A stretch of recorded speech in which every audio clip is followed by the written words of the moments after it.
Queridos irmãos e irmãs, uma saudação a todos.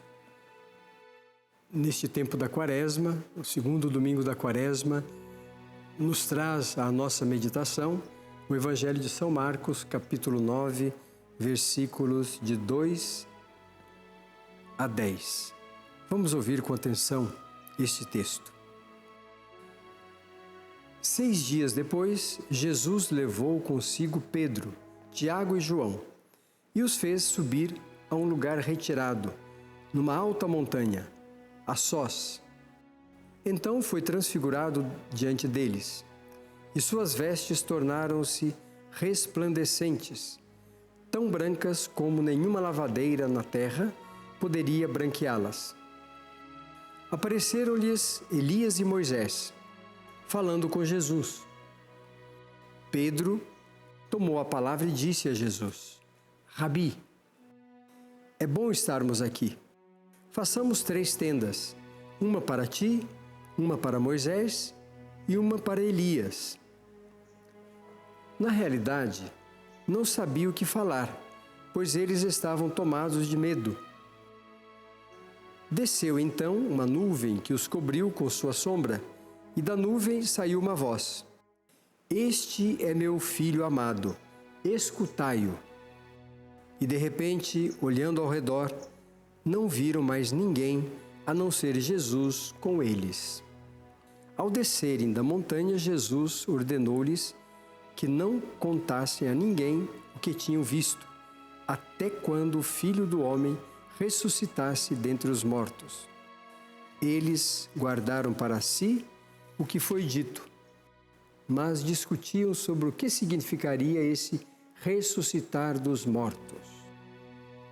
Queridos irmãos e irmãs, este trecho do Evangelho do domingo traz o centro da mensagem de Jesus Cristo. Nele, nesse texto, Jesus se transfigura diante dos discípulos. E diz o texto que 6 dias depois Jesus levou consigo Pedro, Tiago e João e os fez subir a um lugar retirado numa alta montanha a sós.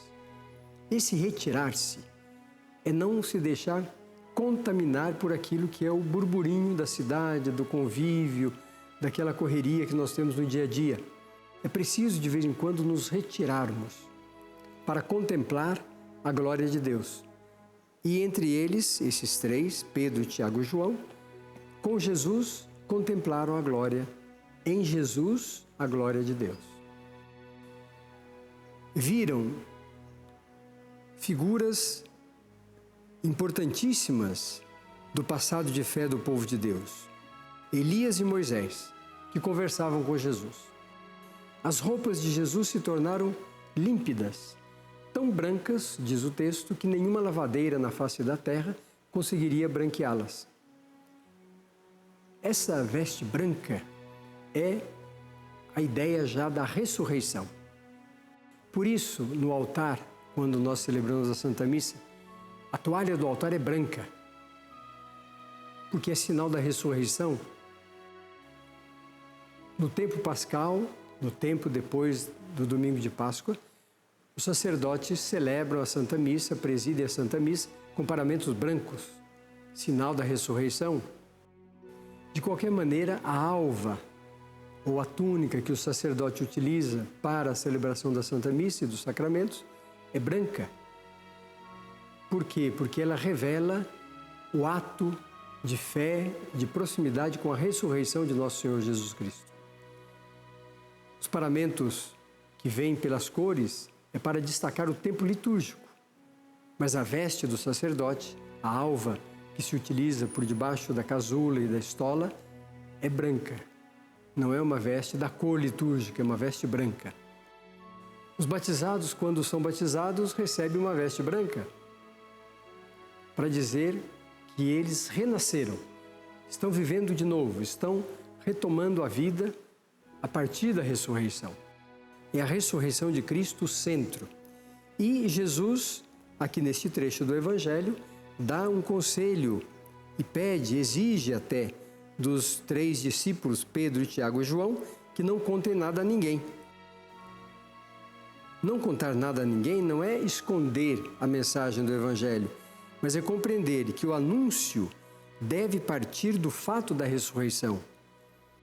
A ressurreição de Jesus deve ser compreendida como o ponto central para o anúncio da Boa Nova, o anúncio do Evangelho.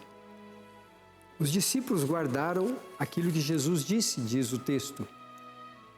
Mas, vejam, discutiam entre si, o que é que significa ressuscitar dos mortos? Eles não tinham compreendido bem isso. Este fato da ressurreição de Nosso Senhor, portanto, é que destaca e põe em ato a existência da Igreja de Cristo para o anúncio da Boa Nova do Reino. E o anúncio da Boa Nova do Reino parte da paixão, morte e ressurreição de Nosso Senhor. A Boa Nova do Evangelho vem após a ressurreição. E assim a Igreja continuará o seu caminho pregando o Evangelho, anunciando a verdade sobre a ressurreição até o final dos tempos, quando nos encontraremos todos ressuscitados em Cristo.